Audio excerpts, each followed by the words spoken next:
Po sa inyo lahat. Ako po, former Governor Chavit Singson ng Ilocos Sur. Ang gagawin ko po, manalo at patalo, yung ginagawa ko na ngayon. Yung modernization ng electric vehicles, electric jeep, electric tricycles, electric motorcycles.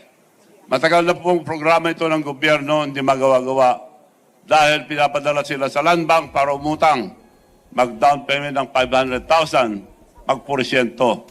So matagal na po yun. Nakita kami minsan ni President Marcos, kako, this time, Mr. President, mangyayari na yan dahil ako mag-provide lahat ng electric vehicles, electric jeep, tricycles, motorcycles, without any down payment, without zero interest, without guarantee from the drivers. Ang magagaranti yung mga mayors, governors, o